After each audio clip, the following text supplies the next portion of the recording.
বিসমিল্লাহির রহমানির রহিম। আপনারা যারা এই মুহূর্তে আমার এই চ্যানেলটি দেখছেন তাদের সকলকে আমার পক্ষ থেকে সালাম। আসসালামু আলাইকুম রহমতুল্লাহি ওয়া বারাকাতুহু। আপনারা ইতিমধ্যে অবশ্যই এই ভিডিও থাম্বনেল দেখে বুঝতে পেরেছেন যে এটি একটি মক্কেল হাজির করার আমল। আপনি একসঙ্গে 3 জন মুওয়াক্কিলকে হাজির করতে পারবেন এই আমলের দ্বারা। আমিল ব্যক্তি যদি জিনভূতের হাসির আসর বা তাসির দূর করতে চান কিংবা মুওয়াক্কেলের কাছ থেকে কিছু আদায় করে নিতে চান বা হাসিল করতে চান, তাহলে এই আমল করতে পারেন। এই আমল করা ভালো হবে কি না তা আগে আপনারা চিন্তা করবেন, এরপরে এই কাজটি করবেন। কারণ এই আমল চিল্লার আমল, 1-2 দিনের নয়, কিছুদিন অতিবাহিত করতে হয় এই চিল্লার মাধ্যমে।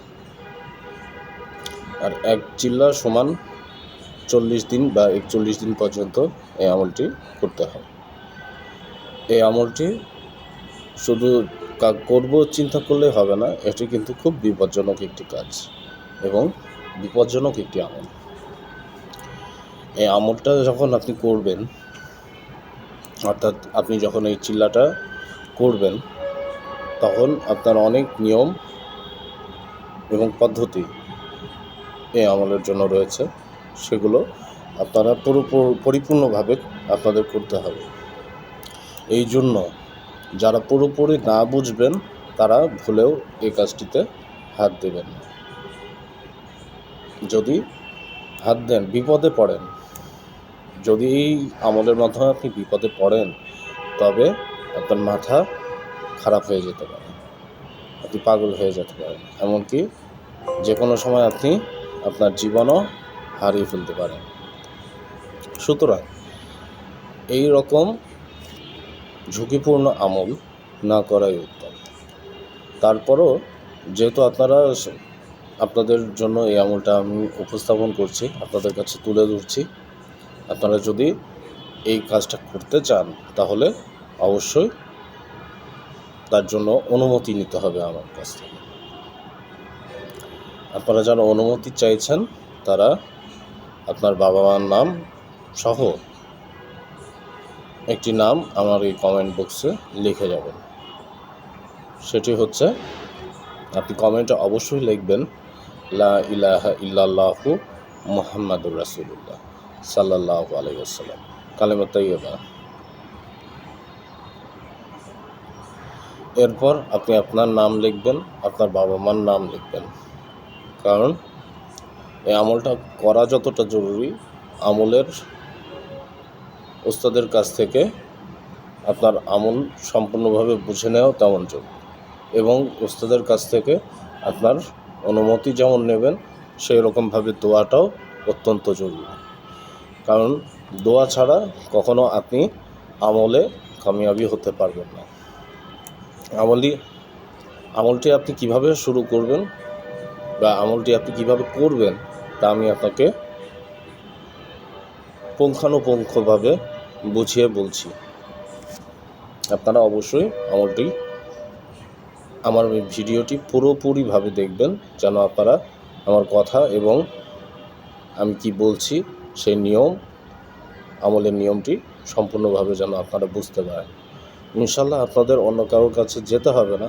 তারপরও যদি আপনি বুঝতে না পারেন কিংবা আপনি আমার সাথে যোগাযোগ করতে না পারেন, তাহলে ভালো কোনো হুজুরের কাছ থেকে বা ভালো কোনো ওস্তাদের কাছ থেকে অবশ্যই আপনি আমলটি বুঝে নেবেন এবং তাকে সঙ্গে নিয়ে আমলটি শুরু করবেন, তার সাথে পরামর্শ করে আমল শুরু করবেন। আর যদি আপনি আমার কাছ থেকে অনুমতি নেন কিংবা আমার কাছে আসেন, অবশ্যই আমি আপনাকে আগে যাচাই করব যে আপনার পক্ষে এটা সম্ভব কিনা। এরপরে আমি আপনাকে আমল অবশ্যই কাজ করার জন্য অনুমতি দেব এবং করিয়ে দেব। আমলের একটা আমল শুরু করলে আমল শেষ না হওয়া পর্যন্ত তার সহবতে থাকতে হয়, তার কাছে থাকতে হয়। তিনি কি বলেন সেই অনুযায়ী সেই কথাগুলো মেনে চলতে হয়। তারপরেই একটা আমলে আপনি কামিয়াবি পেতে পারেন, নতুবা সম্ভব হবে না। আর আমি একজন সাধারণ মানুষ, আমি কোনো হুজুর কিংবা ইসলামিক ব্যক্তিত্বের লোক নই। তবুও আমি একজন সাধারণ মানুষ, আমি শুধুমাত্র একজন ইসলামিক রিসার্চার। আর আমি এই ইসলামিক রিসার্চ করতে যেয়ে আমার আমলের প্রতি আগ্রহ থেকে আমি শুরু করেছিলাম। এখন ইনশাল্লাহ অনেক আমলে আমি কামিয়াবি হয়েছি এবং অনেক কাজ আমার দ্বারা করা সম্ভব হয়। কিন্তু তাই বলে আপনারা এটাকে নেগেটিভ বা কোনো নেতিবাচক প্রভাব ফেলতে পারে বলে আমি এটাকে প্রকাশ করতে চাই না। অনেক কিছু আছে যেগুলো, কিছু জিনিস অন্তরালে থাকাই ভালো, যেগুলো আমরা বলতে পারি না অনলাইনে, বা সরাসরি বলতে গেলে সেটা মানুষ নেগেটিভভাবেই নেবে, কেননা মানুষের মস্তিষ্ক সবসময় নেগেটিভটা আগে চিন্তা করে। এটা মানুষের ব্রেনের ধর্ম। তো আর কথা বাড়াচ্ছি না, আমরা এবার আমল কিভাবে শুরু করব, কিভাবে পরিপূর্ণ করব সেই ব্যাপারে চলে যাচ্ছি। আপনি যে কোনো চন্দ্র মাসের প্রথম ভাগের দ্বিতীয় বৃহস্পতিবার রোজা রাখা শুরু করবেন এবং প্রতিদিন ফজরের নামাজের পূর্বে অজু গোসল করিয়া পবিত্র হইয়া নামাজের শেষে 1000 বার করিয়া সূরা ইখলাস পাঠ করবেন। এরপর প্রতিদিন আপনি যেদিন শুরু করলেন তার সেদিন বাদ দিয়ে এরপরে যেই সময়টা হবে সেদিন প্রতিদিন আপনি 4 ওয়াক্ত নামাজের পরে 1000 বার করে সূরা ইখলাস পাঠ করবেন। এই আমল একটানা 14 দিন করতে হবে। 15 দিনের দিন যে বৃহস্পতিবার আসবে বা হবে, বা যেই দিনই হোক না কেন, সে বৃহস্পতিবারই হতে হবে বা এমন কোনো কথা নেই, যেদিনই হোক সেই দিন সন্ধ্যার পর অজু গোসল করে 15,000 বার আপনি সূরা ইখলাস পাঠ করবেন। এরপর ওই বসাতেই আপনি একটা দোয়া 1000 বার পাঠ করবেন। দোয়াটা কি সেটা আমি আপনাদের বলে দিচ্ছি। উচ্চারণ: ইয়া হান্নাহু আনতাল্লাজি ওয়াসআতা কুল্লা শাইইন ওয়া রাহমাতাও ওয়া ইলমা আল্লাহুম্মা ইন্না আসআলুকা আন তাজকিরানি জিন্ন হাজিহিস সুরাতিস শরীফাতি বিহাক্কি মান কালা লা ইলাহা ইল্লাল্লাহু মুহাম্মাদুর রাসূলুল্লাহি সাল্লাল্লাহু আলাইহি ওয়াসাল্লাম।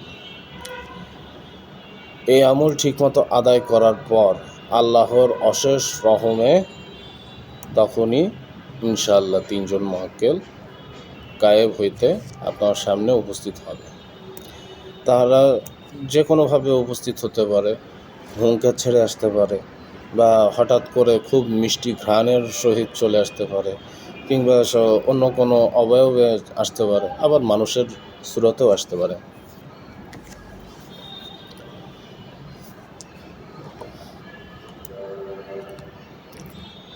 এদের মধ্যে 3 জনের নাম হবে, একজনের নাম হবে আব্দুল ওয়াহিদ। যেহেতু আপনি কুলহু আল্লাহ ওয়াল্লাহু আহাদ এইটি পাঠ করেছিলেন, সেই জন্য তিনি উপস্থিত হবেন। এবং দ্বিতীয় মুআক্কেল যিনি হবেন তার নাম হবে আল্লাহুস সামাদ। যেহেতু আপনি আল্লাহুস সামাদ পাঠ করেছিলেন, সেজন্য দ্বিতীয় যে মুওয়াক্কেল আসবে তার নাম হবে আব্দুস সামাদ।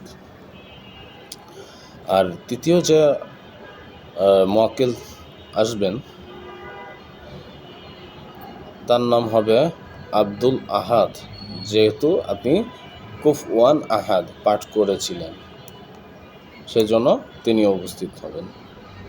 দ্বিতীয় যিনি মুওয়াক্কেল থাকবেন তিনি আপনি যে হালাল খাদ্য খেতে চাইবেন সেটা উপস্থিত করবে। আর তৃতীয় মুওয়াক্কেল তিনি আপনার যত প্রকার গোপন রহস্য আছে, যত প্রকার গোপন কথা আছে, তথ্য আছে, সব কিছুর সন্ধান তিনি আপনাকে দেবেন। এরপর তারা চলে যাবেন এবং প্রয়োজন মতো উপস্থিত হবে। তখন তাদেরকে আপনি দরকার মতো ব্যবহার করতে পারবেন। প্রকাশ করছি এই যে আমল যে আমল করিবে সে সব সময় ওযুর সহিত থাকবে এবং দৈনিক ফজরের নামাজের আগে ও পরে 100 বার করে যে কোনো দরুদ শরীফ পড়তে হবে তাকে। আর প্রত্যেক দিন সমস্ত দিনে 108 বার সূরা ইখলাস অবশ্যই তাকে পাঠ করতে হবে। সদা সর্বদা তাকে হালাল খাবার খেতে হবে, কোনো হারাম কার্যাদি করা যাবে না। আর উপযুক্ত যিনি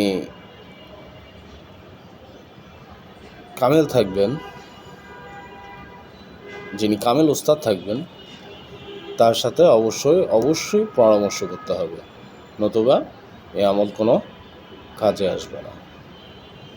আল্লাহুম্মা আমিন। সবাইকে আমার পক্ষ থেকে মোবারকবাদ। আল্লাহ হাফেজ।